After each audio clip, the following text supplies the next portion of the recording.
शहर में घन गरज के साथ मूसलाधार बारिश, संगारेड्डी में बिजली गिरने का वाकया, कई सड़कें झील में तब्दील, कुछ मुकामात पर घरों में पानी दाखिल। आइंदा 2 दिन मजीद बारिश की पेश क़यासी। शहर हैदराबाद के अलावा रियासत के मुख्तलिफ अजला में घन गरज और चमक के साथ तूफानी बारिश रिकॉर्ड की गई। जिले संगारेड्डी में बिजली गिरने से मवेशियों की मौत वाक़ हो जाने की इत्तलात मौसूल हुई। शहर हैदराबाद के अलावा मज़ाफ़ाती इलाकों में तकरीबन 2 घंटे तक तूफानी बारिश हुई, जिसके नतीजे में सड़कें झील में तब्दील हो गई। कई मुकामात पर मकानात में पानी दाखिल हो गया, घंटों ट्रैफिक जाम हो गया। कई मुकामात पर बरक़ी सरबराही भी मुनक़ता हो गई। हैदराबाद और मज़ाफ़ाती इलाकों में शाम 7 बजे से गरज चमक के साथ तूफानी बारिश हुई। दफातर और दिगर कारोबार से घर लौटने वाले अफराद बारिश में फंस गए। कई किलोमीटर तक ट्रैफिक जाम हो गया, जिसकी वजह से उन्हें काफी दुश्वारियों का सामना करना पड़ा। गाड़ियां चलाने वालों को काफी मुश्किलात पेश आई। कई मुकामात पर मकानात में पानी दाखिल होने से घरेलू साजो सामान हत्ता के पकवान के सामान को भी शदीद नुकसान का सामना करना पड़ा। सड़कों पर पानी जमा हो जाने से गाड़ियों का गुजर मुश्किल हो गया था। याखुतपुरा रेलवे स्टेशन के नीचे कमर से ऊपर तक पानी जमा हो गया था और वहां हमेशा की तरह तालाब का मंजर दिखाई दे रहा था। इसी तरह मौला का चिल्ला, गंगानगर और कुछ दूसरे मुकामात पर भी घरों में पानी दाखिल होने की इत्तलात है, जिस पर आवाम ने हुकाम पर शदीद बरहमी और नाराजगी का भी इजहार किया। महकमे मौसमियात ने मजीद 2 दिन शदीद और मूसलाधार बारिश की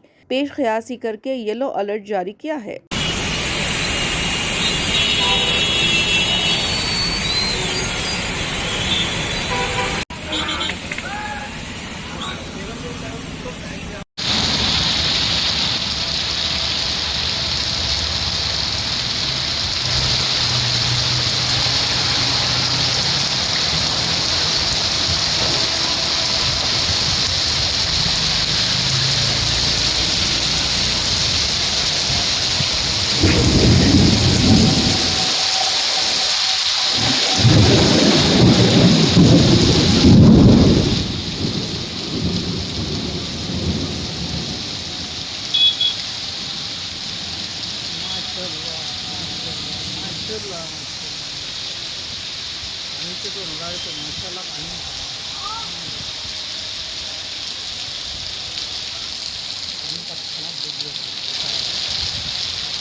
है।